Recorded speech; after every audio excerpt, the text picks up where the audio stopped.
Good afternoon, ladies Iran. and gentlemen. Thanks so much for joining us. This is Daniel Estulin. So we're going to do a special emergency report on Iran. Everybody's talking about Iran, and we have to talk about Iran as well. My guest is my friend Peter Koenig. Peter, how are you?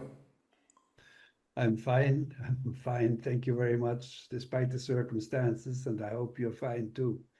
I'm very well. Obviously, the circumstances are what they are. So let's jump right into it. So this isn't going to be so much of an interview, me interviewing you, as a conversation. So how do you in general evaluate what's going on right now? Well, I was thinking about that since quite a while, and just before we get on, I thought, what is it really what's behind it? I think we are really run by a cult, by an evil cult, and sort of it's difficult to find proof for that. But just before, maybe half an hour ago, I listened to parts of an interview about the upcoming Academy Award movies, the 10 movies nominated. They are all, I've not seen them, of course, but I have read about them and I've looked them up. So, from my point of view, they're all kind of wicked. They're all sort of weird, and many of them are evil, evil spirited, and particularly the one that has 16 nominations, which is called Blood Sinners, talks about vampires of the Right. 60. This is that has already drawn my attention. 16 award nominations for a movie that is talks about vampires, basically. And but that's just my summary of it. Then, very interestingly, I've listened to part of an interview by two guys. Both of them apparently have seen all of these movies, and one of them has, in my opinion, they don't say the truth. Of course, on mainstream, you cannot say the truth. But what he did say, and how he did start this conversation, he has said he has seen all 10 movies, all 666 minutes of the 10 movies. 666 minutes, okay? Of the 10 movies. Right. Yeah, that says it all. And that he slipped it in like this, I think, is very important. And Let's get to the situation on the ground. Let me tell you what I think is actually taking place. I think Trump is going to get played. This isn't to excuse Trump in no way. Let me just explain what I mean. Not by the Persians specifically, but by forces in general. Okay, I'll bet you that, for example, the missiles that hit the Saudi refinery, that didn't come from Iran, and Iran basically said so. Okay, and we know that missiles hit other places, and again, Iran said that we weren't behind it. Okay, that's one. Another thing is that Trump has absolutely no image of victory. He has no idea what victory looks like. Okay, because the bet was their bet, and correct me if I'm wrong, that that attack that killed Khamenei, maybe two or three leaders, or maybe 10, and immediately there would be an uprising in Iran, a revolution. That didn't happen. Iran still, has pretty much all the cards. Again, we don't know because of the fog of war. And so that's point number two. Point number three is Iran considered hitting the Abraham Lincoln, okay, the aircraft carrier, using either conventional missiles or hypersonic missiles, which means that had they used them, it would have sunk. And from what I understand, reading, Russian offline kind of stuff from people I know who are experts, private chats, okay, and China basically told them no hypersonic missiles for now. And so Iran fired four missiles and it hit the carrier. Okay, and so we don't know the extent of the damage because again, we're not seeing any images. It must be extensive because had it not been, they would have shown the ship and said, look, nothing happened. Okay, and so Abraham Lincoln retreated, with all the airplanes that were meant for the next stage of Iran operation. Okay, Iran hasn't activated its S-300 and S-400. That these are, Russian defense missiles or the Chinese strategic air defense. What it's doing, and there's I've seen a lot of stuff online. People are saying, well, the Chinese they might, or the Iranians they must not have, their air defenses. They're probably running out. Why aren't they using it? I think the reason they're not using it is they're waiting uh, for the planes with pilots to fly in. Okay, then they will shoot them down and take them prisoner, and show the entire world. See, look, these are the killers of our children. What do you think? No, I think that's pretty good. That's a pretty good assessment. I also know that China and Russia are facilitating the airplane and missile launching for Iran. You know, this is an agreement they have made, probably because they're members of the SCO, and therefore they have access to this inner circle. And that, of course, gives indirect support of these two countries to Iran. I also believe that that the plan of probably Balkanization of Iran, with the different factions fighting each other and having an eternal civil war, a la Libya, for example, that doesn't work in Iran. There's too much coherence. Despite the inside fighting, the inside fighting has been provoked anyway by the West and may go away with this war, because the coherence internally in Iran is much, much stronger than Trump or any of his advisors could imagine.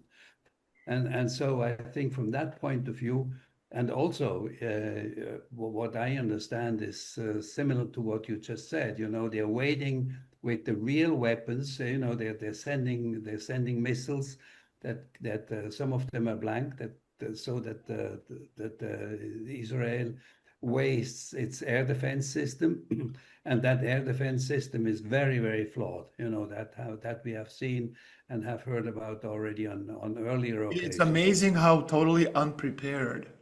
It's mind-boggling. But That if this is what I think is Zionism has become.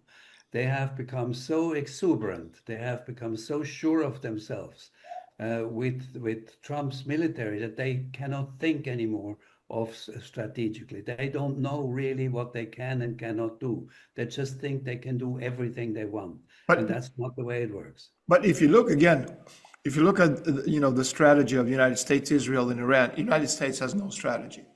They have zero strategy, and the members of the Arms Service Committee, the senators and congressmen who've been consulted, and they came out after the meetings and they gave interviews. They said Trump has no plan. They have no idea what to do. The idea was to do a Maduro kind of an operation.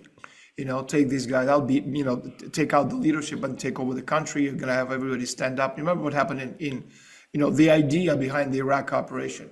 They're going to, wait for us and throw flowers at us. Well, that didn't happen, did it? And so the United States have no plan. Okay, Iran does have a plan, and you're seeing how methodically, they're going through this operation.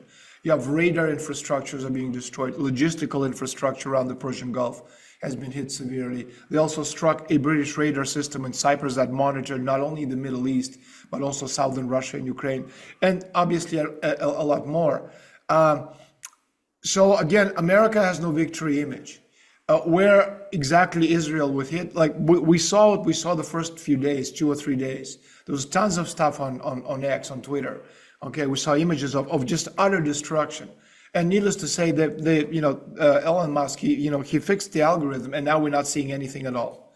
Okay, we're seeing nothing, which means that had it not been the case, they would have shown all this stuff. Look, Israel is not being hit. None of it is coming through. But the people that I know, some of them who work for RT, some of them, I'm sure, like know people who are on the ground or close to those who are there. They're saying the destruction, because Israel is like really 3 big cities: Jerusalem, Haifa, and Tel Aviv.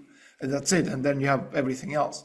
And so the destruction in Haifa, the destruction in Tel Aviv it's Gaza, but to the 10th degree. Okay, so we don't really know where Israel was hit, other than what we know is what we can ascertain from the fact that we're not seeing it.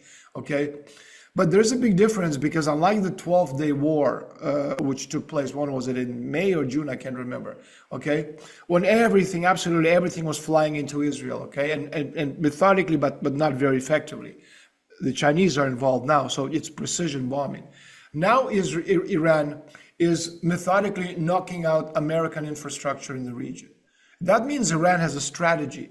Okay, who gave it that strategy is a separate question.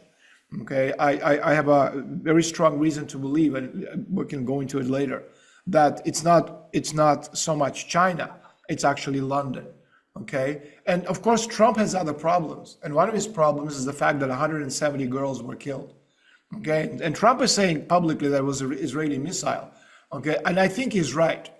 Okay, but I think he understands that Trump, that he's up shit's creek without a paddle, that he's going to lose the midterm elections. Okay, and they're going to impeach him, and they may put him in prison. Okay, so he's trying to make sure that nobody pins these 170 innocent girls on him, but he'll definitely come back to haunt him. Okay, and then again another thing about Khamenei's son's appointment. Okay, again, whether it's been confirmed, we don't really know. But what we do know, okay, the father, the mother, the sister, the wife, small daughter, they were all killed.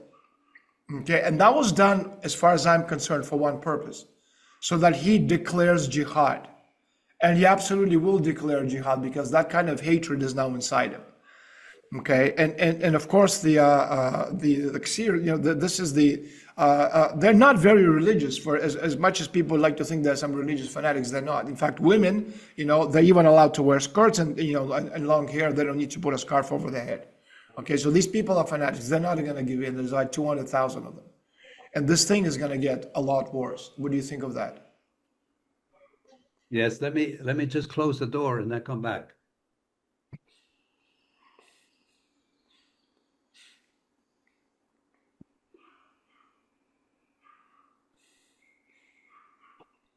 Sorry, there's some news coming out there.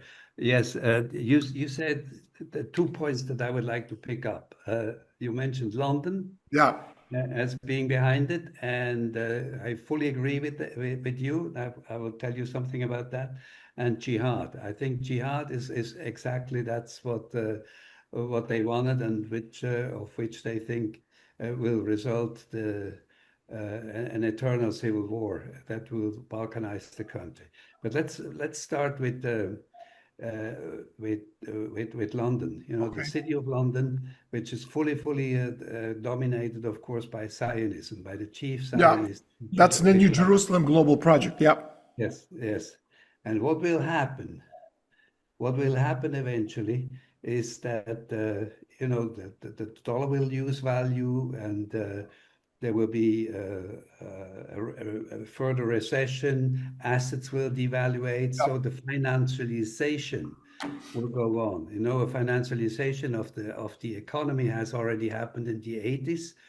And the latest big one we had in 2008 and 2010. But this one would be so big because what it means really that basically the production is replaced by financial assets. Okay, that's when financial assets are revalued, and they contribute basically to the economy what construction and building should otherwise and production should otherwise do. This is not going to happen anymore. And with that, the US dollar, or actually the US economy, may collapse or may be close to collapse, and which means that the Zionists will take over not only the Middle East and maybe parts of the rest of the world, but also the United States economy, because they have all the assets. And that would be the basis of, because who controls, who is behind the big Zionists that control the city of London? You and me, we know. And that's the direction I think it's going. The financialization of the Western economy, which means basically the collapse of the Western economy. You have no longer production. You have no longer assets that have a commercial value.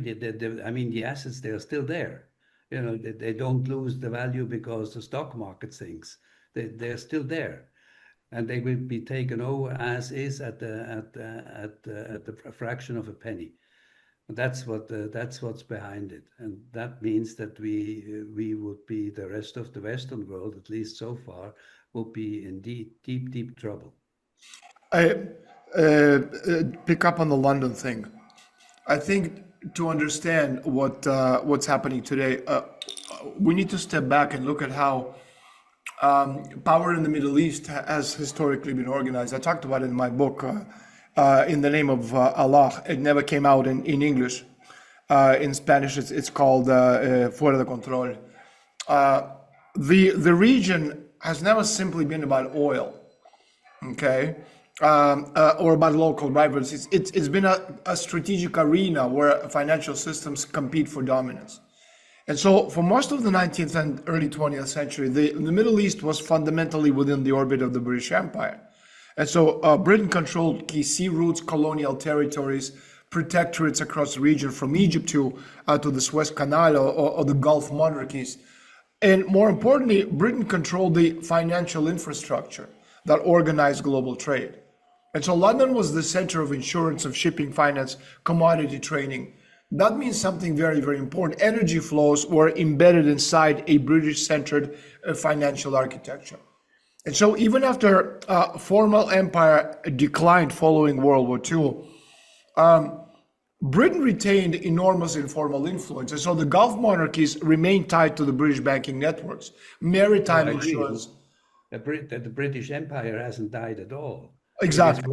It is working from the back. It's transmogrified into some, yeah, exactly. It has transferred its visage, its image to the United States across the Atlantic. Exactly. It basically attacks from behind. No, that is very clear. And that's why you totally agree. I mean, they have controlled before the Middle East and control the Middle East still today. And Iran is one of the countries, I think we talked about that before, and we're coming back to the financial system. Iran is one of the countries one of the few countries, important countries, that are not belonging to the Rothschild central bank. Yeah. And that is of course very important, especially since Iran is now integrated in the Shanghai Cooperation Organization, in whatever the BRICS are worse, but this is a different organization that is not necessarily in line with what the Trump and Zionist empires want. So I think this is the direction that things go. But, and that's exactly what we are trying to make not to see, that the British Empire is behind this. Yeah, exactly. Those who run the British Empire. But then again, the Second World War created a new reality. Okay, so the United States emerged as a dominant industrial and military power, yet it did not immediately control the financial plumbing of global trade. And so the Middle East therefore became a critical arena where the post-war balance between the British financial power and American strategic power would be resolved. And I think the decisive turning point was the 1973 oil crisis, because most people think of that crisis simply as the Arab oil embargo after the Yom Kippur War. Okay, that's the popular narrative. But if we look at the structural consequences, something much larger happened. The crisis created a shock that reorganized the global energy system. Oil prices exploded, supply chains were disrupted, producing states suddenly accumulated enormous financial surpluses. And so what mattered was where those surpluses were recycled. And so the United States used that moment to consolidate a new system, the petrodollar architecture, which is now being replaced by something else.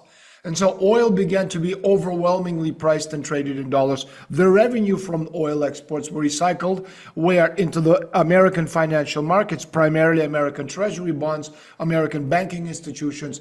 And this created a powerful feedback loop. Energy producers accumulated dollars, and those dollars were reinvested in American financial markets. And that reinvestment strengthened the dollar's position as the global reserve currency. And so in practical terms, the center of gravity for the global energy economy shifted away from London and towards Washington and New York. And so the oil crisis, therefore, did more than raise prices. It embedded the Middle East energy system inside the American monetary order. And so the crisis effectively cemented America's financial dominance. And Britain did not disappear from the system, as you said. It was no longer the center architect of it. United States became the organizer of the global oil trade. Fast forward to today. What we're witnessing right now may represent another structural rupture, this time not in oil pricing itself, but in the financial infrastructure surrounding energy flows. If you look closely at what is being destabilized in the current conflict, shipping routes through the Persian Gulf are under threat, tankers are burning or being attacked, maritime risk is rising dramatically. And that matters because global shipping depends on what? On insurance. And the heart of that insurance market is London. And so the institution most associated with that system is Lloyd's of London. And there, by the way, I'm sure you know, they actually run all the pirate trade, the globe over. They're behind all the pirates, which literally for centuries, speaking of Lloyd's of London, had underwritten the maritime trade. And so if the Persian Gulf becomes too dangerous for insurers to cover ships entering the region, then the entire risk model of global energy transport must be rewritten. And so you have insurance premiums spike, you have coverage is withdrawn, reinsurance chains collapse. And what that happens, the shock travels directly through the financial structure settled in the city of London. And so instability in the Gulf hits London's financial architecture first. So oil itself is only part of the story. The deeper layer is the system that organizes and ensures the movements of that oil. If the conflict forces a restructuring of maritime insurance, shipping finance, settlement mechanisms, then you're effectively weakening one of the last major pillars of Britain's global financial reach. And that is why the Middle East remains such a strategic battleground, because whoever shapes the rules governing energy flows also shapes the global financial order. And so today something similar may be happening, but again, I think with a different target, because the instability in the Gulf is not only challenging American strategy, it also placing enormous pressure on the London-centered financial networks that still underpin parts of the global trade. Okay, so if we step back far enough, the conflict begins to look like a systemic struggle between two financial architectures, American and the British. Okay, so again, the visible conflict is Iran, Israel, United States, but underneath that layer, there's often a quieter competition between financial empires. And so the Middle East has been one of these arenas where those struggles are decided or have been for more than a century. Okay, and again, if in the 1970s, what we're seeing right now, if in the 1970s Americans pushed London out, okay, now it's the other way around. Okay. Yes, I think you're pretty much on the right idea, but I would like to go a step further back. I think there isn't really a competition between the British and the U.S. financial system. They are actually the competition has been made artificial, so that it looks to the rest of the world as if it would be indeed a competition. But the whole thing has started with the Federal Reserve, with the Federal Reserve Act of 1913. And the Federal Reserve Act, who was behind that? The City of London was behind the Federal Reserve Act. I mean, by those who run the City of London. They have established a rule which was for a long time kept quiet until it started exploiting the system and exploding, because today the reason why the trade, we have talked about trading currencies. Today, 62% of the trading currencies are in US dollars. This is unbelievable. You take the strongest or the second strongest economy, China has less than 5%. So there's something totally wrong. Why was that possible? Because of the Federal Reserve. And with that strength, I mean, when Father Bush negotiated with the Saudis, that they have the head of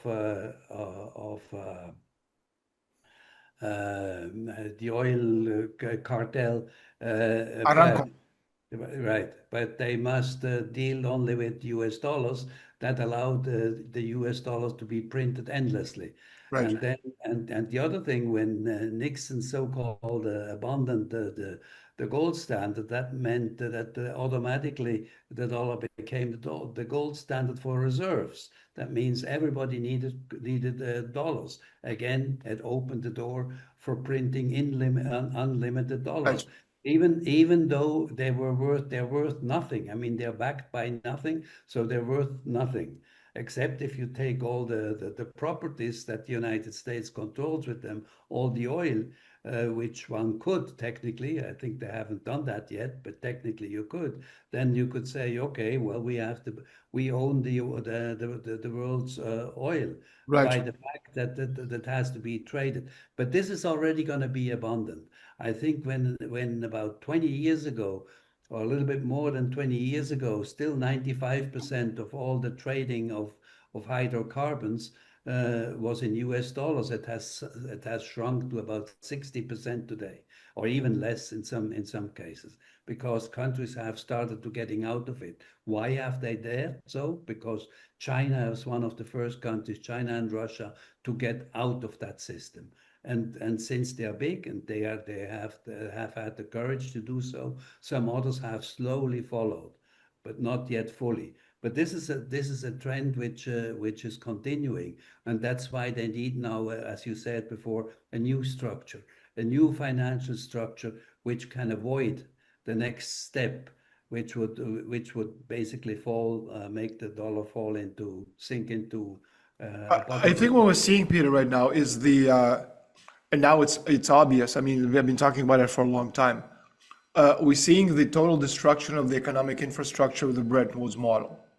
Exactly. Not because Iran burned a couple of tankers in the Straits of Hormuz, okay? The burning tankers revealed the insurance model has to be radically changed, insurance and reinsurance, okay? But this isn't something you can do in Egypt. It's like a hamburger you can, cook in McDonald's. It takes a long time.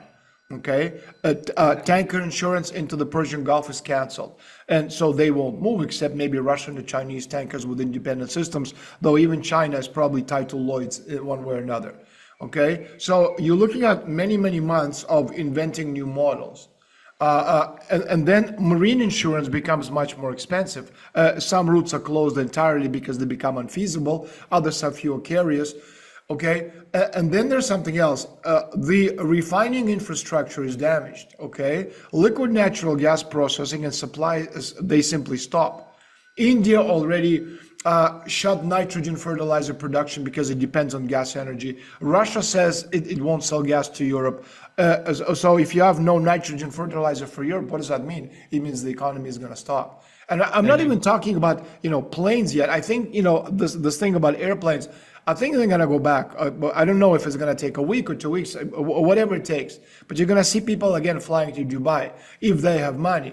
Okay. The real problem is tourist industry is dead. Okay. And Dubai as a kind of a shadow hub, that's over with. Okay. I think that's an important point. I want your opinion on this. So Dubai for the longest time was this major shadow hub for British money. We're talking about money laundering, drug trafficking, organs, children trafficked. Okay, everything you could possibly imagine, and then so that's over. Okay, Dubai's main shtick is that they sold security. Okay, what security can we talk about right now? We can't. And so tourists will obviously stop coming. You may have all these attractions, fountains, some light shows. You may still have that.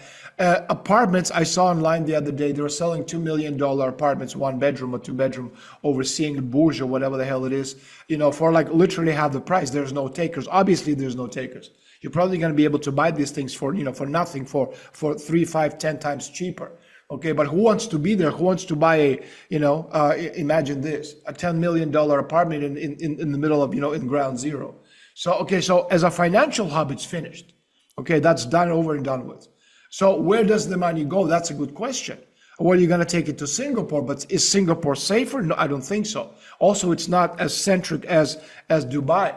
Okay, and so Look at London. I mean, it can still go to London. I mean, this is the initiator. I don't think they wanted to go to Asia, to Singapore. I think they wanted to make sure that the money flows back into the center of London, into the city of London.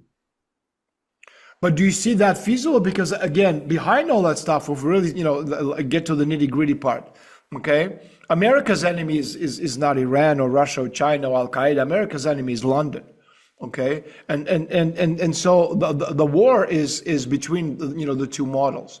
Okay, London is the epicenter of this a putrid empire, which again, it's not up front in your face empire.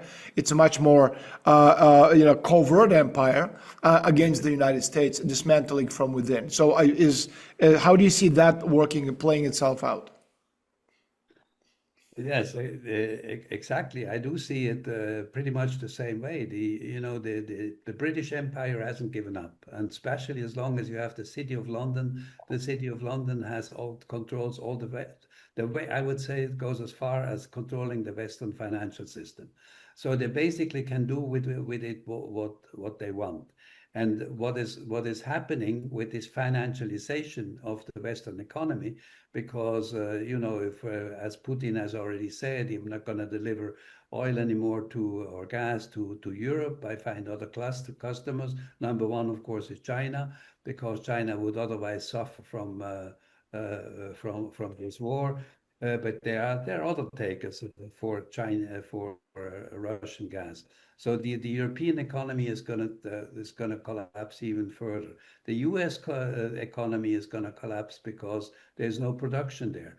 The only thing that they produce are armaments. Everything else has been outsourced, and nobody thought about what it means longer on, in the long run. Probably behind that was also the trend of outsourcing.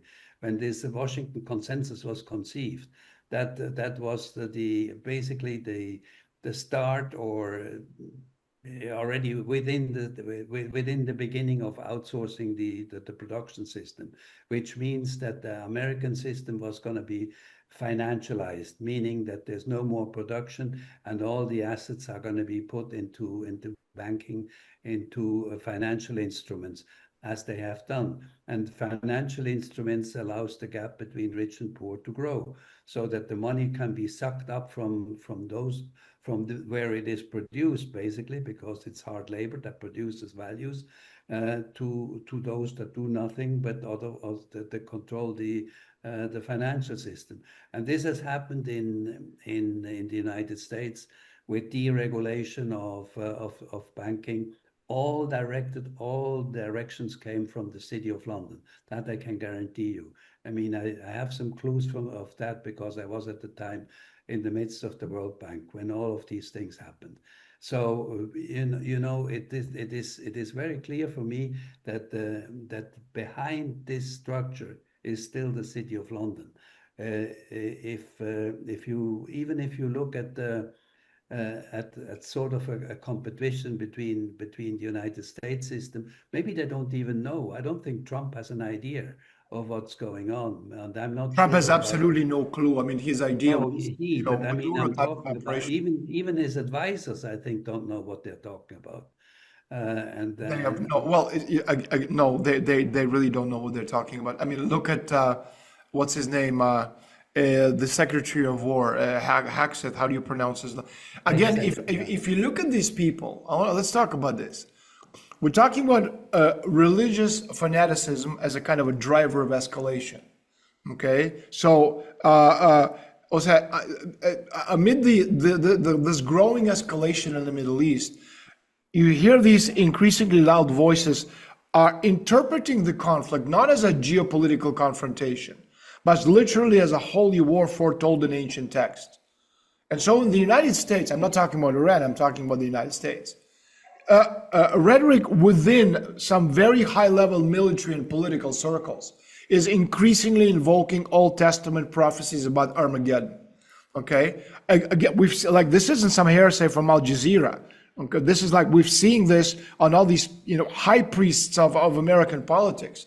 Okay, that parts of American political and military establishment, they have begun viewing the confrontation between Israel and Iran through this eschatological lens, the idea of a final battle.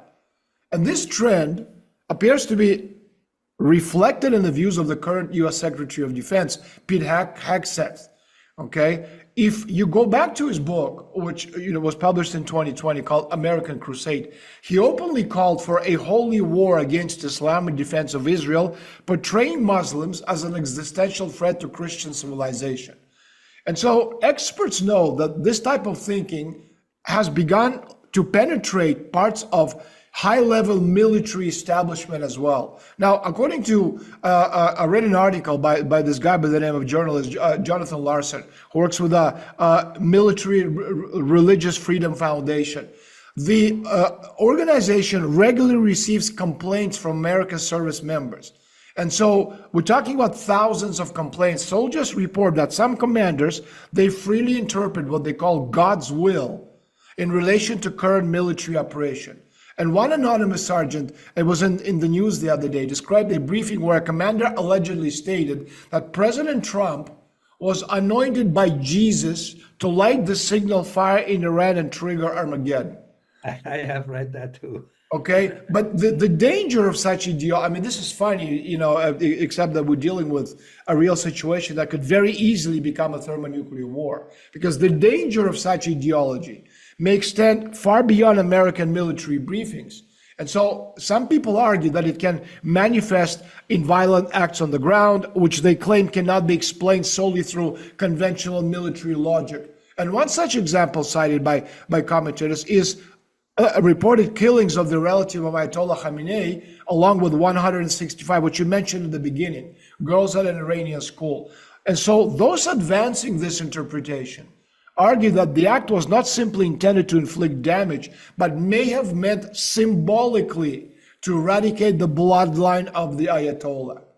Because again, within the Shiite tradition, such an act could be perceived as an assault on the lineage associated with Prophet Muhammad, which is very, very serious, needless to say, giving the crime a symbolic or even a ritual dimension in the eyes of those making the argument. We're talking about a country of 93 million people.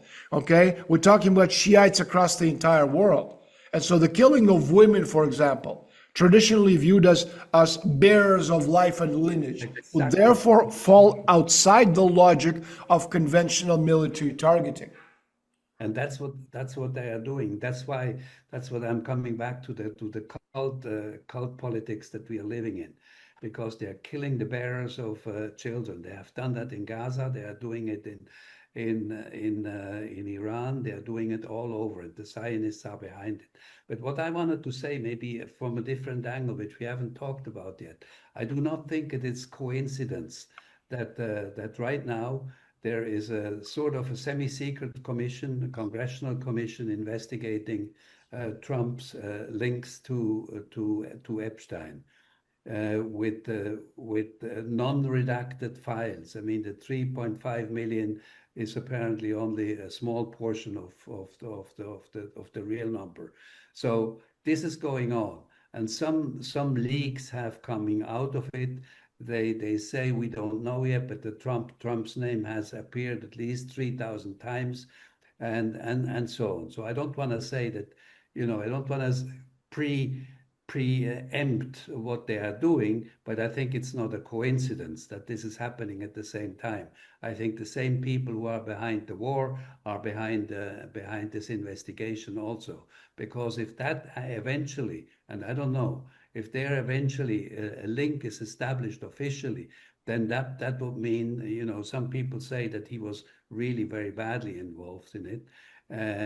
Well, Trump's name, speaking of the Epstein files, Peter, he's like, the third most named after Ghislaine Maxwell and Exactly. Epstein. Exactly. You can feel like, an Encyclopedia Britannica with all the. And so there are about 5 judges within that committee that is currently investigating it.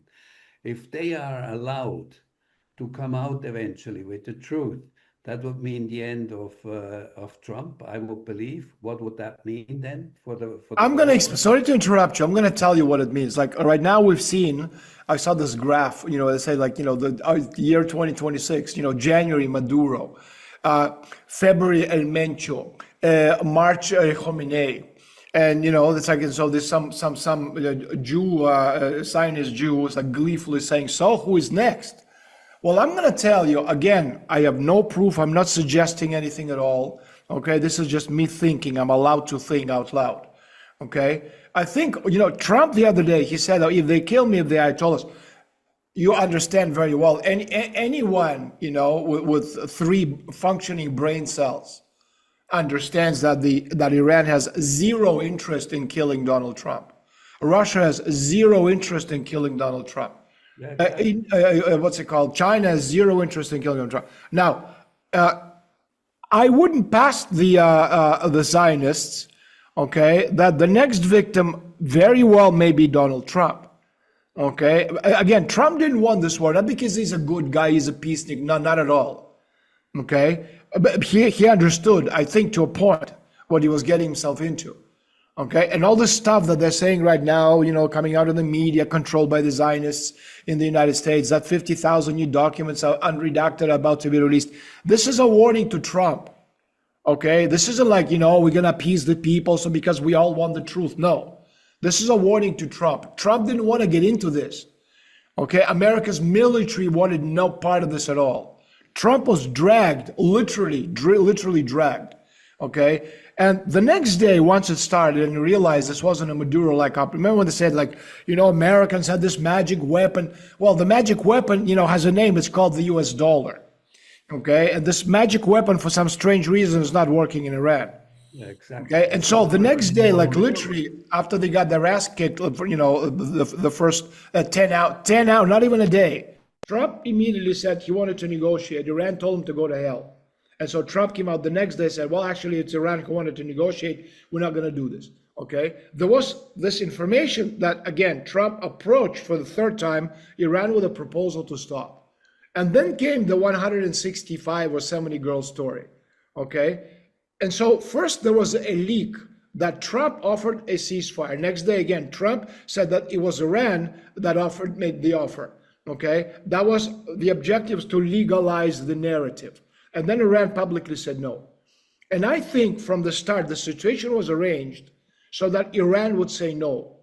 Okay, and what we're seeing right now is absolutely total destruction. Yeah, I mean, They may obviously kill very Iran would say no. Donald Trump. I have no doubts about it. That Trump absolutely is on the kill list. Probably. I mean, I have no proof either, but that's why I started talking about this, the Epstein files. They know, it is very clear. There's no proof, but there's what we call circumstantial evidence that there is something very, very strong behind it. If that happens, I think then in the U.S. maybe a civil war is in the offing. Maybe that would mean even further financialization of the system, because no production will take place if something like that takes place. Which means that eventually, financialization is like the Ponzi scheme. It adds until it collapses or implodes rather. And this is going to be the case, because then the United States, the only way to save the economy, a financialized economy, is by issuing treasury bonds.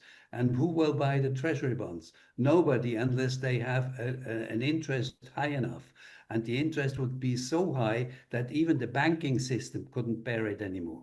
This is where it could go. I mean, this is my economic thinking, and if this is behind the City of London, they have any amount of money to cover up for this. But the system, which is the Federal Reserve System, which has been created for that purpose by the City of London, would then in that case would collapse or fall directly into the center of the City of London. There's another element, speaking of the financial aspect of it. Okay, we mentioned the Rothschild control central banks, that Iran is not part of the system. If you're the global elite, okay, are you trying to get everyone into a model? The idea is you get everybody. That's why we have CBDCs, digital ID, QR codes, and programmable money, et cetera, et cetera. So think of it as rails. They're building the system. They need to close it in. Once it's in, that's it. It's a global concentration camp. Okay, and so suddenly you realize that Iran is not part of the system because its energy node resists the dollar settlements and survives for the past 50 years since 79. Okay, because again, if you read the mainstream media, Iran is, they're looking at it as from a point of view of religion or military as a kind of an ideological irritant. But if you look at it in structural terms, Iran is something else. It's a major hydrocarbon state. It's positioned in the Straits of Hormuz choke point. It's deeply integrated into non-Western trade networks. And I Absolutely. think most important, it's one of the most sanction-hardened states on earth, meaning it has spent decades since 1979 building alternative channels. And so when you have Russia, when you have China, when you have Iran and others expand the non-dollar settlement, the significance is not symbolic, it's mechanical, it's structural. Because every large energy flow that's settled outside the dollar system, speaking of petrodollar model, reduces global necessity to hold dollars, clear through American influenced rails, recycle surplus into US debt markets, okay? Whether you want to call it de-dollarization, it doesn't make a difference, okay? But what Iran is a kind of an insurance against America's monetary enforcement. You can talk about BRICS, you can talk about, yuan-based, all this kind of stuff. But again, to have a system, ironclad, okay, you need Iran, within the model. And so war in this sense has a financial return. It manufactures safety demand for dollars, okay? What do you think of that? Well, absolutely. I mean, there's an alternative system, which is a real alternative system, is being developed already for the last 10 years. And the initiative to that has started in China, because they have said the only way, and I know that from a former representative of China at the international at the IMF, at the International Monetary Fund, he said the only way of getting rid of this symbiotic relationship that we have with the United States, rather between the dollar and China, is to create a different trading currency. And the different trading currency is a yuan, an electronic yuan, which is particularly used for trading. And that has been tested. The Chinese are very careful. Before they launch anything, they test it. And guess where they have tested it? They have tested it with a few countries. I don't know exactly the names of them. A few countries in the Middle East. And that's not a coincidence. That is absolutely planned. And so with this system, and since China has in the last 5 or so, in the 14th five-year plan, they have really concentrated on shifting away from the Western markets towards more Asian markets. And therefore, the more Asian markets, which is an enormous amount of people, they are now bound into a new monetary system. And so is Russia, of course. And so are probably slowly but surely also the Middle Eastern countries. And if this happens, then of course, I mean, those who control the city of London know about it. And so they're actually in a race against this other currency taking over. It has already taken over. I think the dollar is, the Western system is on a very, very fast declining scale, down into a rabbit hole of which the depth we don't even know how deep it is. And that's my take on it. So yes, you're going absolutely. I agree with you. So let's in closing, I'm going to make my closing and then I'd like you to make yours. If people think that this war is about uranium enrichment, about the Ayatollahs, about nuclear weapons, about Iran's extremism, alleged intent to destroy the United States or Israel, okay, then the people who think that they are inside this approved narrative, okay, they're literally what's called controlled opposition. You can say anything you want within these parameters. That's fine. There's no problem. But if we see this struggle, okay, over the dollar's global enforcement capacity, because it's always about money, And the transition from petrodollar to a new system, we talked about the end of Bretton Woods. Okay, so what does that mean, the end of Bretton Woods? They're looking for a new model, and the time is running out. So if you go from petrodollar to what? To digital dollar rails. It's a digital dollar system. Then the war becomes, legible, understandable as a kind of an imperial maintenance operation. Okay, not necessarily planned in every detail. You don't need to do that. But structurally, it's very, very coherent. You preserve reserve demand, you preserve settlement primacy, you harvest safe haven inflows, and you expand the monetary operating system into post-conflict spaces. Okay, and that's why Gaza is important, because it's a test case of what you can do with an area which has been totally wiped out and destroyed.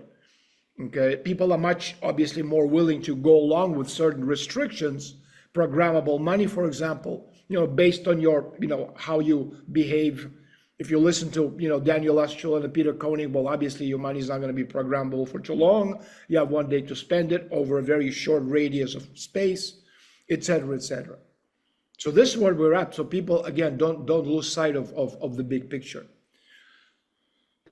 No, I totally agree with you. I think the narrative that we are being told, that this is a war for resources and a war for expanding control of territory, is to deviate our attention from really what's behind it. It's a financial system.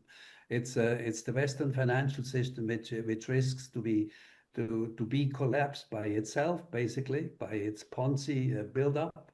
Versus a new financial system which is already working in the back and had been initiated some 10 years ago by China, and is not talked about very much, but is slowly but gradually taking over. And it's a system that is based on facts, that is based on solid economy, and it's based on trading, on taking over trade with real values, whereas the Western system has no real values behind. It has not been thought out well enough to become the dominant force that with friendly means can enclose the rest of the world. And I think that's what we are going. We are in the final stage of this, and maybe in the final stage of it. And how the final stage will look like, I don't know.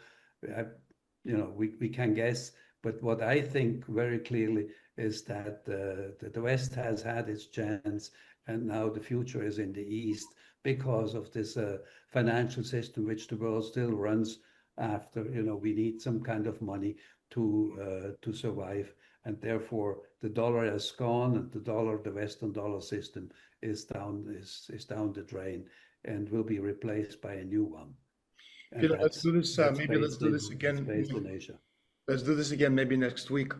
I think there's be a lot more to tell. There's so much is happening on a daily basis. There's a war between Sudan and Ethiopia. There's all kinds of stuff going on with the Houthis, anyway, all over the place. Let's see what next week brings. Maybe Jesus will come down and say, "Stop this,"